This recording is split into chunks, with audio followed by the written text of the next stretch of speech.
Hey, what's up, you guys? We're here at No Time, No Problem with Brianne and Broady. Yes! Oh, yeah. We have an amazing, special, magical person here today. Very funny. Can I include that? You can include whatever you want. You're talking about yourself, right? No. I'm talking about you. You said magical. I never got that before. Magical. I like that. The magical. Yeah. Just if we had a one, you'd be like, I'm here. True. I took a lift, so I was kind of like a 5-star rating. I'm so happy to have you here. Thank you so much for coming. What is this? What are we doing? Oh, well, like, okay. We have to go like a woosah. You know you've made it when you start shaking hands like this, and you go like this, you know what I mean? Like a woosah. Thank you, yeah. That woosah. Anything I do, So I do for you. know. Oh, yeah. I don't have enough money to do this, instead I'll be like, thank you. Thanks. Oh my gosh. Well, since we have you here today, yes.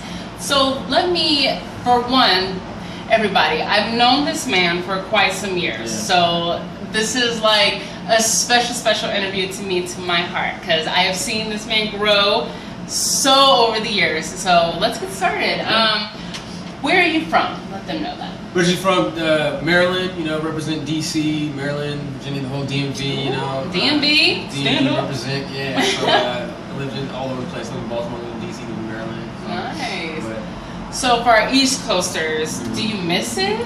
I miss, the thing I always tell people is like, living in LA, I miss my family and friends. That's the thing that I really miss the most. I mean, occasionally I'll miss, just different things about DC culture and, just different restaurants and just different things that we do out there. But for the most part, I mean, being in this industry that we all do, this is where you gotta be. Yeah. I did the radio thing in DC and I felt like I kind of reached a glass ceiling as far as entertainment was in that area. I did the stuff for the CW, so it's like I did the television stuff there, I did radio stuff there, but I just wanted to challenge myself and go to the next level, and this is LA, Nice. How many years have you been here now? 5 years now. 5 years. Yeah, 5 years since 2010. I moved out May 2010. Wow. Yeah, haven't gone back. Has it? Obviously. Has it gone by like really fast for you that you feel? Yeah, it has actually. I mean, it's crazy to think like just like 5 years ago, I was kind of just.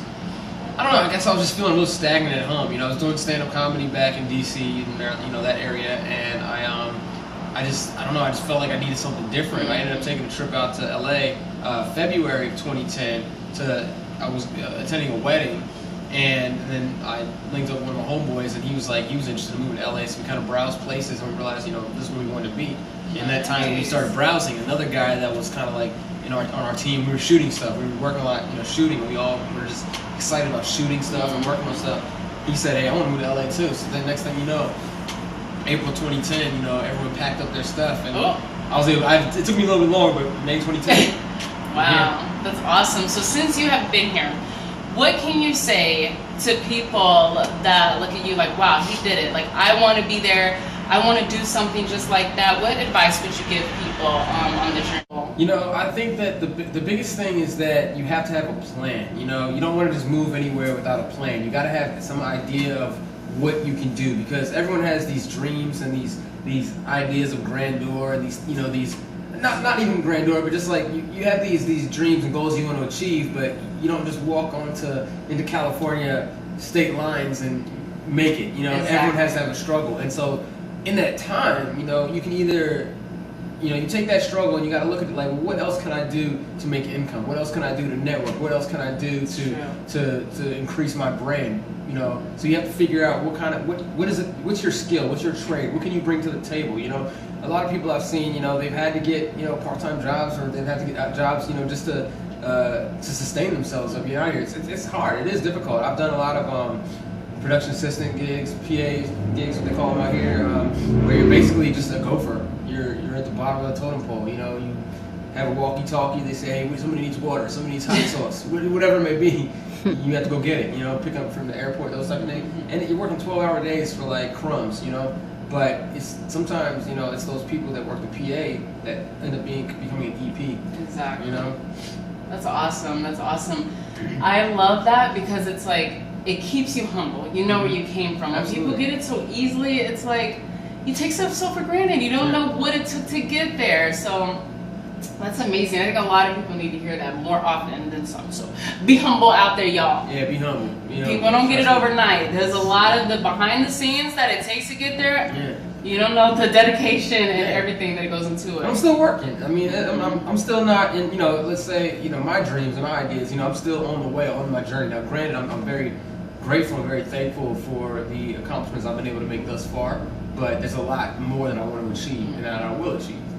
What are you doing now? Right now, I'm actually over at Maker Studios. I'm doing an editing gig, but in the meantime, I'm still doing my stand-up. I always maintain that. I have a few projects can't really talk about that are being shot right now, so when it lands to a network, then you'll see me on TV again. So in the meantime, it's like I like to take this time to really buff up my stand-up, because when I was shooting The Experiment, I wasn't able to do stand-up as much. I was just exhausted, long days, With The Experiment, how did you get into that? I initially came on as a writer, and it was perfect timing. I just needed something. Need some gig. My manager found that there's some new BET show that need writers. I went in, slayed my interview. They hired me. They said they'll let me know something that's around like Martin Luther King Day. So I started the day after Martin Luther King's birthday. So shout out to MLK.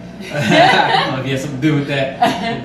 As a white guy hired me too, so shout out to MLK.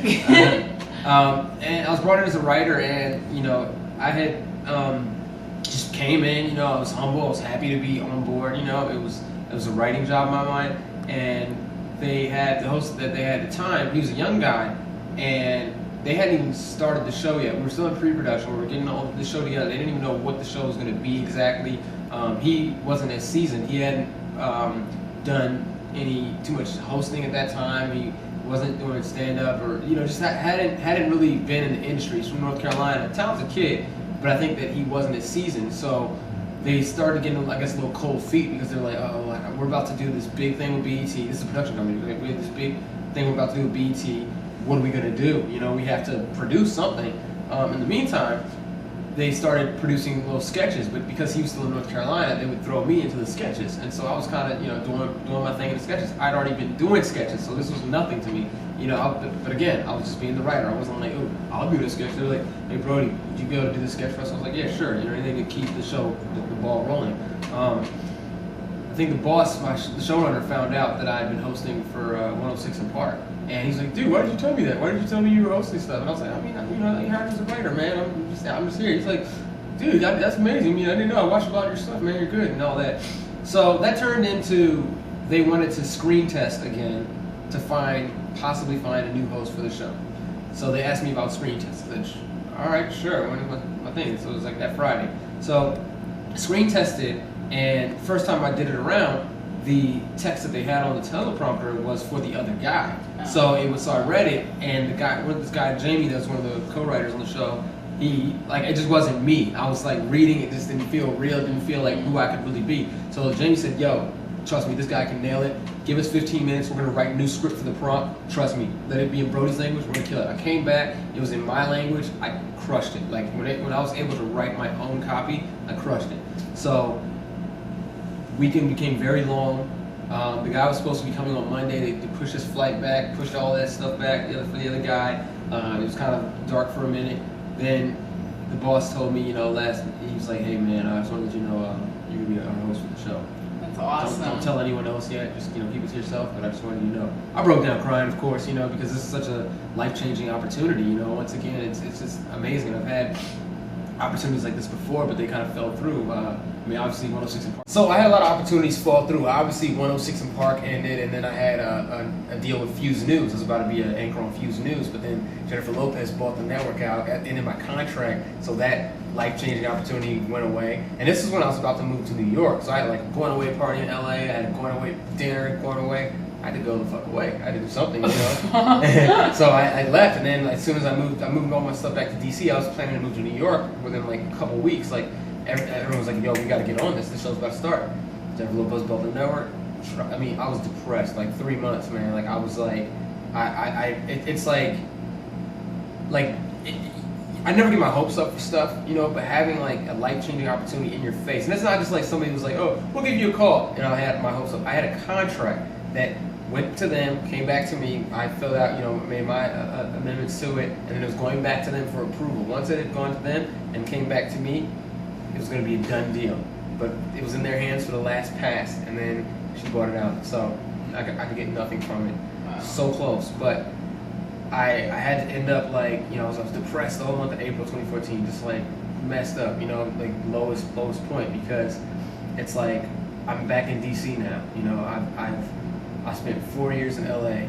I was in my, you know, coming into my 5th year, and I just had this life-changing opportunity. Now I'm back where I felt like I started. I felt like I was like, even like going back and working at the radio station, I just felt like I was backpedaling. You know, everyone else was like, "Yo, bro, you doing it, man? You in LA and all that." But in the back of my mind, I knew what was really going on. I was just doing the radio gigs because I just needed something to do during the day. You know, because I wasn't about to get a new job in DC. You know, and I'll look at Instagram, look at my friends' posts, see people doing things in LA still, people making moves and all that, and it just you just get so, I get anxious. I'm like, it was depressing. So I was doing stand up at night, and then I ended up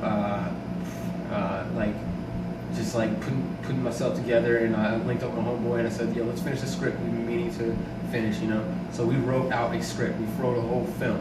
I lie to you not. Within us coming to the last pages of the script, BET hit me up and said, "Hey, we need some hosts for the BET Awards for a show in LA. We'll be flying you out, you know, all that. Would you be down?" I'm like, yeah. Meanwhile, even a week before that, they wanted me to come to New York to do a thing corresponding for 106 & Park. So the same casting director that casted for Fuse kept me in her short list, so got me in the mix with BET. So once she started getting into BET people like me, so they started throwing me around to different shows. So that's a little backstory. So now I'm having this job experiment they're giving to me. I'm like, oh my God, this is right. Like, it's unbelievable because I've been through so much. It's crazy that, you know, people don't know that. So, you know, boss told me don't let everyone know, keep it to yourself. But it was just like that was like the first real like, wow, mama made it type of, you know what I mean? Yeah. Like it's that real, like, you just, just calling my parents, you know, it just feels so good to give them such great news like that, you know, because they're, you know, your parents are gonna be worried about you all the time, you know. They hear the horror stories of LA and Hollywood and this entertainment, like how volatile it can be. It's great when you can just be like, hey, when you can prove them, it's like, hey, look, I did it, you know. Yes. I worked hard and I did it, you know. No one handed this to me. Yes. My family's not in entertainment, you know. I don't have a hand-me-down entertainment career, you know. This is built from the ground up. So everything I've done, I've achieved because I put my mind to it. I put my work ethic to it. Now, granted, like, the networking really helps. Yes. But, like I say, do you guys hear this knowledge, this information? I'm getting too deep, and I'm not that. I'm a comedian. Like I make jokes, but this needs to get out into the universe. A lot of people don't know. Like, it's just amazing. It's amazing. Like, your story is just, it should be able to touch people that everybody gets like that. Everybody gets depressed. Everybody feels like maybe this is not it, or maybe, gosh, I had this thing and now it's gone, and people give up. And it's so easy to look at what other people are doing and being like, wow, okay, I guess it's just meant for them, it's not me. You know what? That's where you push through. I look at it like God wanted me to be in DC at that time because he wanted me to link with my homeboy and finish our feature film. So now we have this feature that, you know, is looking to be sold soon, and let me tell you, this movie will change lives. This movie it's a whole new regime of movies. Everything happens for a reason, y'all. Remember that. It's crazy today too. I mean, it's just like off topic a little bit, but somebody sent me a post like, "Yo, Broady, man, you're on Springbrook High School's Wikipedia for." I'm like, really? Yeah. They're like, yeah, under notable people. So I looked at our list of people, like it was like celebrities that went to my high schools, like Lewis Black, Michael Ealy, Sean Springs. God, there's so many other people, but I'm on that list, and it's like crazy, like that. It says class of 2004, and it has two of my other friends. One guy played basketball, and another guy that's a professional poker player now. Nice. And there's no more entries after that. So nobody's done anything in my high school since then. You know, it's amazing. I'm on that same list. Like, you look up, there's Michael Ealy, class of '91, nice. Same high school. You know what I mean? So, that is achievable. If you guys want to say what is achievable, that's achievable. Anything you put your mind to is achievable. Straight up. So, yes, oh my gosh, Broady, thank you so much for coming. Appreciate you for having me. You better come back. Yeah, all this food, all these drinks. 2016, I'm ready. So we're gonna bring him back. He's gonna be throwing fire. Well, I'm not gonna come back here because y'all gonna be in a bigger place after you make all this money from this TV show. But I'll be back on the show. I'm not gonna be back here. Y'all be back here. Yes, we put that out there. Amen to that. Yay! Well, thank you so much for coming by. Of course, thank you for having me. I love this. Appreciate you. Yay! No time, no problem. No time, no problem.